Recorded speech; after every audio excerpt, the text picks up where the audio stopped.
Okay, so this is her form of consent to do the video. Okay, so I would gather my supplies, knock on the door, wash my hands, pull the curtain, put on gloves.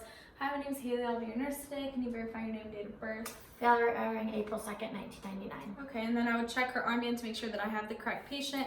So we're going to be doing a neurological assessment. So have you had any signs of a migraine or stroke? No. Okay, I'm going to ask a few questions. So what's your name? Valerie Eyring, Where are we today? Toledo Hospital, And then why are we here? an assessment. And what's the month and the year? April 2020. Okay, so she's alert, awake, and oriented times 4 based on those questions. And then how are you feeling today? Good. Okay, so she looks clean. She's dressed appropriate for the weather. She is she's making eye contact with me. She was smiling, and so her behaviors match her stated mood. And then I'm going to ask you a couple more questions. So what's the difference between a triangle and a square? A triangle has 3 sides and a square has 4. And then if you're driving and approaching a red light, what would you do? Stop. Okay, so her speech is clear, articulate, and I can understand her well. So I would be assessing glaucoma scale now. So she would get 4 points for rapid eye opening. She would get 5 points for appropriate verbal response. And then can you squeeze both my hands? And then she would get 6 points for appropriate motor response. So this patient has 15 points total. And then I'm going to be assessing the cranial nerve. So the 5th cranial nerve is the trigeminal nerve. This is sensory and motor. For the sensory portion, I'm going to have her clench her teeth. And then I'm going to palpate. So that was strong and equal bilaterally. And then for the next part, I'm going to have three objects. And one is going to be soft. This is soft. This is sharp, and then this is dull, and then I'm gonna have you close your eyes and do it on your face. So, what was that one? Tall. What was this one? Soft. Dull. Sharp. Okay, so she guessed all of those correctly. Then I would move on to the, and I would test the corneal reflex by, I would have her open her eyes and then look upwards and then to the side. I would touch the cotton on her eyeball and then she should blink. And then the next one is the 7th cranial nerve, which is the facial nerve. It's also sensory and motor. For the sensory portion would be like assessing the taste of the sour, sweet, and salty on the anterior 2/3 of the tongue. Then the motor part would be the facial expression. So can you smile, frown, puff out your cheeks, and then raise your eyebrows? So all the movements were symmetrical and there was no signs of facial drooping. The 8th cranial nerve is the acoustic nerve, and this is just sensory. So I would perform the Weber test first. If I had a tuning fork, I would strike it, place it in the center of her head, above her head, and then I would tell her to tell me if she hears it in the right, left, or both ears. If there was conductive hearing loss, she would hear it louder in the poor ear, and if there was sensory neural loss, she would hear it louder in the good ear. And then the Rene test is next. This is to compare bone conduction to air conduction. So I would strike the tuning fork again, place it behind the ear on the mastoid process, and then bring it forward. I would have her raise her hand when the sound stops, and then I would do it again and bring it from the side forward, have her raise her hand again to tell me when the sound stops. I would be like measuring the time in between these to test the length of the bone conduction and the air conduction, because air conduction should be twice as long as the bone conduction. If there was conductive hearing loss, the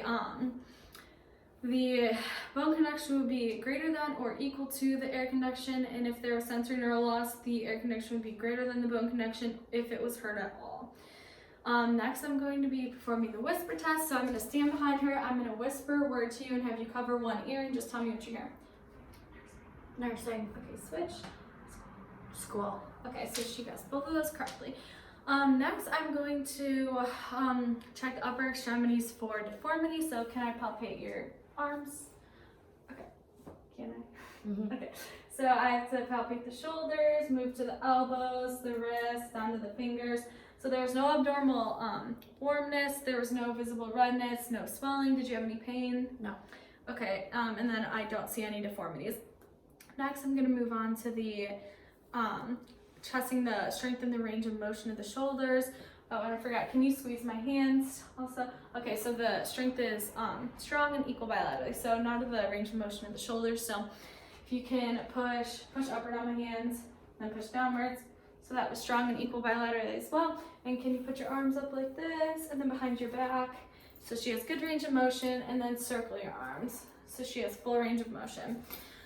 Next, I'm going to be moving on to testing the lower extremities. So I'm going to palpate the knee first, down to the ankle and the toes.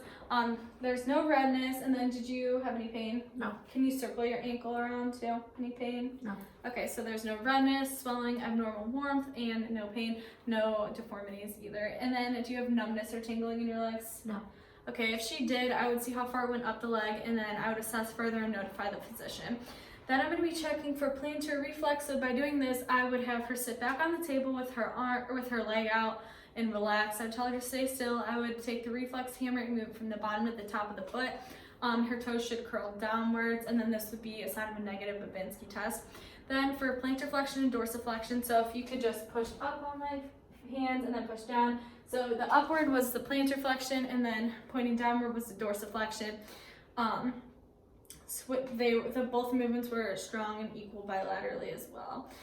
Then I'm going to test for the cerebellum and motor systems. So if you could go like this on your legs and alternate. Okay, and then can you go faster and close your eyes while you're doing it and go faster?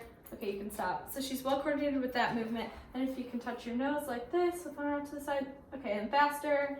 Close your eyes, faster. Okay, you can stop. She's also well coordinated with that movement. And then I'm going to have her stand up, and then so I can watch her gait and her posture. So if you could just walk around the stool. So I'm looking at how she's walking, and her posture is upright and erect. She's not slouched over, she's not swaying from side to side. Her arms are moving in opposition with her legs, and her gait is steady. Okay, you can stop. And then lastly, I'm going to be performing the Romberg test. So I'm going to have you stand with your feet together and arms at your side. And then I'm going to tell you to close your eyes. You can open them if you feel dizzy at all, and just let me know. So if you can close your eyes. So I'm going to be doing this for 20 seconds. She has minimal swaying, and she has good posture while doing this, which are both normal findings. So I would do it for a full 20 seconds, but you can open your eyes. And then, so I would put the bed in the lowest position, her items in reach, the colla in reach, both the side rails up, and I'll position her for comfort and then document my findings.